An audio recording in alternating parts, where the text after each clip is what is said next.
In this presentation, it's my whitepad. In this presentation, we are going to look at trees. This is a new topic, and essentially what we're going to look at is a lot of concepts and definitions that essentially follow on from Introduction to Graph Theory, which a previous section that I would have looked at. Now, as the syllabus stands so far at time of recording, I'm going to follow on from the topics that were on this course in its original incarnation when I done this previously. So they are properties of trees, which is going to be the key thing I'm going to look at right now. Rooted trees and binary search trees. So the properties of trees are sort of looking at things in a very mathematical sense, whereas rooted trees, binary search trees would sort of be related to how these theories will be applied in the computer science setting. But anyway, the key thing right now is properties of trees. Okay. So again, let's be mindful of the fact a lot of things come from graph theory. So I'm going to be looking at a lot of definitions and terms and so on that follow from graph theory. So if you don't know what these terms are, probably just go back to the graph theory stuff first. So, characteristics of a tree. A tree is a connected graph that contains no cycles. A tree has no loops and no multiple edges.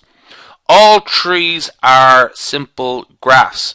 Okay, what I'm going to do actually is let's sort of flesh that point out. So it's a connected graph that contains no cycles.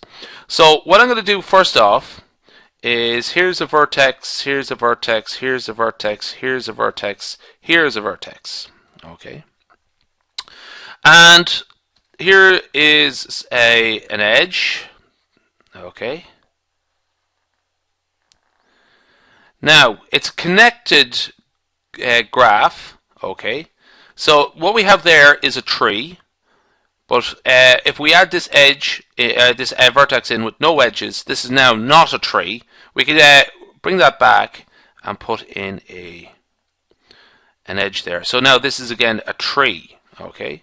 So it's a connected graph that contains no cycles. Okay, so suppose I was to, what we have here right now is a tree. Suppose I was to put an edge in here, okay, where those dots are, that would disqualify it as a tree because there's to be no cycles, okay. So I just took everything out there. So I'll just start with a new tree here for a second. So there we have a tree there again, okay. Now, all trees are simple graphs. Okay, so there is no multiple edges between vertices. So for example, if I was to put another edge here, that would also disqualify it as a tree. So that's another no-no. Okay, so all trees are simple. Okay, now a path, this is an interesting one. This is quite useful for starting out, particularly with a lot of the questions I'm going to be working with. A path graph, a tree that contains only vertices of degree 1 or 2 is called a path graph. The length of a path graph is the number of edges in it. Okay, so what we actually have here is a path graph. The reason is that, let's go through the vertices here. This is vertex of degree 1, 2, 2, 2, 2, and 1. So essentially what it is, it's like a one-way trip around all of the edges, all the vertices, okay? And the length is the number of edges there, so we actually should see 5 edges. So I'll call this edge 1, edge 2, edge 3, edge 4, edge 5. Okay. So that's grand. Now, this is an important one. There's a couple of things related to this that we're going to flesh out properly, because this is how you'd answer a lot of the questions that will come up with regards to this question. Let T be a tree with n vertices. Necessarily, there are going to be n minus 1 edges. Okay. We don't actually have to prove that, but we'll just take it as a statement of fact. Okay.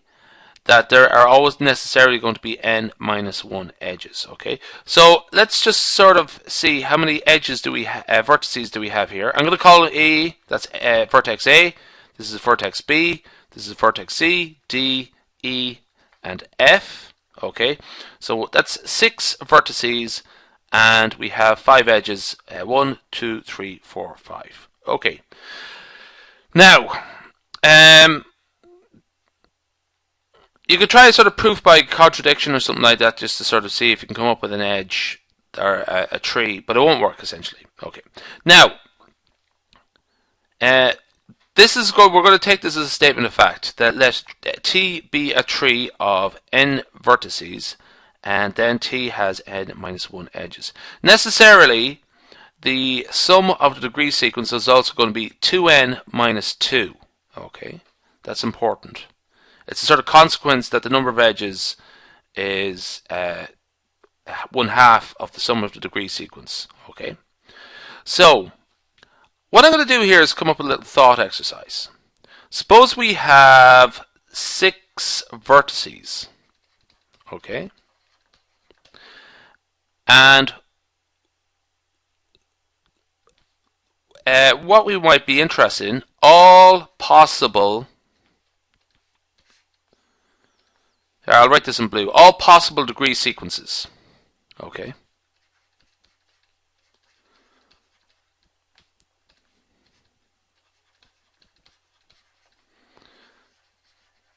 This is a sort of great place to sort of start with this sort of thing. Okay. So, the first thing is, there's going to be 5 edges. Okay. Okay. So the sum of degree sequence is going to be 10.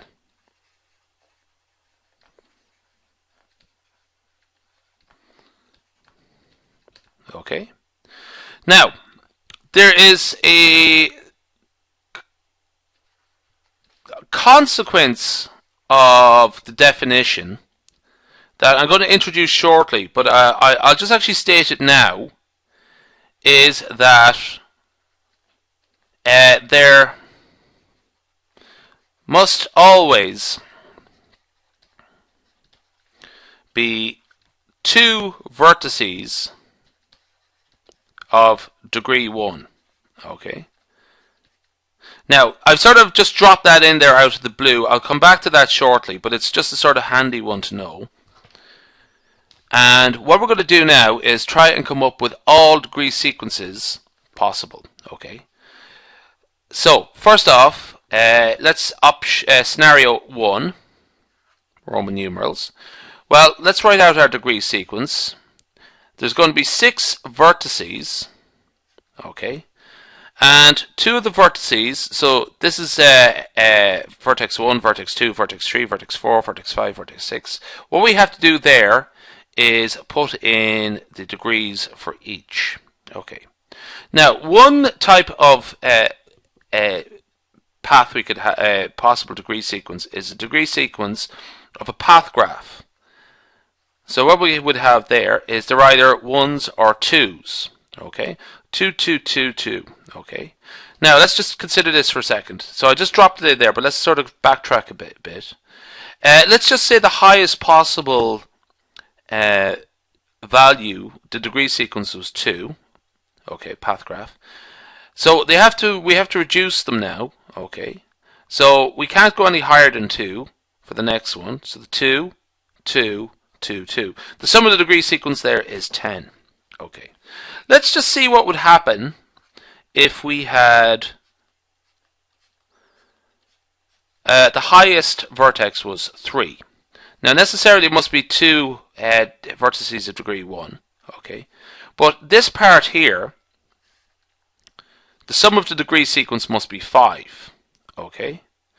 So what we could have here is 3, 1, and 1. That would make sense. Okay, and in fact it makes sense, and I'm going to leave it there. And what we could actually also have is 3, 3. I'm going to sort of break things down here now. So could we have 3, 3, 2, 1, and 1? No, we can't, because we can't have degree sequence with 0. That just makes no sense. Okay, so that's just totally wrong there. This possible scenario. The next one, so essentially there has to be a sum of 5 there. Okay, so 2, 2, and 1. Okay, that actually would work. Okay. And could we have a degree sequence where there is a vertex of degree 4?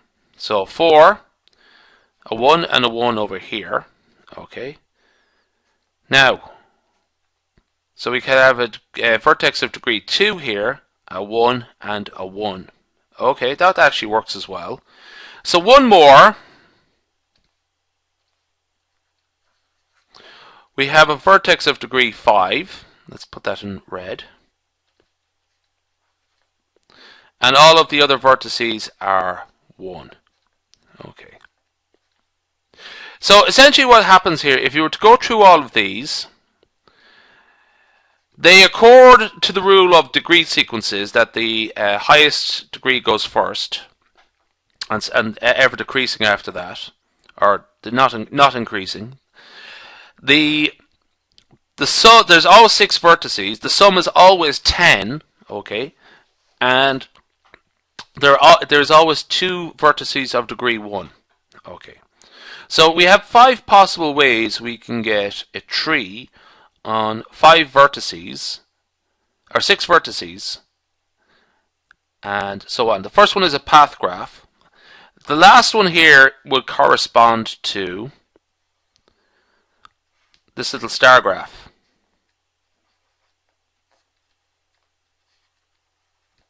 Okay, that's a possible tree there as well. Okay, now it's important to know this, because if you're asked to draw non-isomorphic trees, which we might do later on, you actually should be able to sort of figure out what the possible degree sequences are and then draw them from that. This is the best way to do it, in my opinion. Know what the degree sequences should be and see what possible trees correspond to each. Okay? Now, so that is the first thing we're going to do. That's the number of edges. Let's see. Okay, so there's a sort of consequence to this that I haven't introduced, that there must be 2 vertices of degree 1 in a tree. Okay. Now, spanning subgraphs.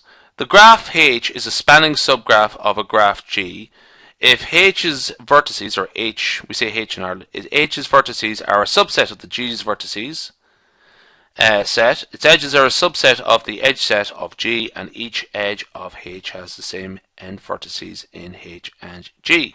So H is a spanning subgraph of G if the vertices of H are the same as G's. Okay, and it's further on from that, if H is a spanning subgraph, which is also a tree, it's said to be a spanning tree. G does not actually have to be a spanning tree. Lot to take in there. So let's just actually sort of draw one out, and let's get stuck into this actually.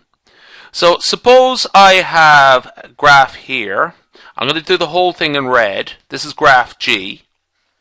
Okay, and it doesn't have to be a tree.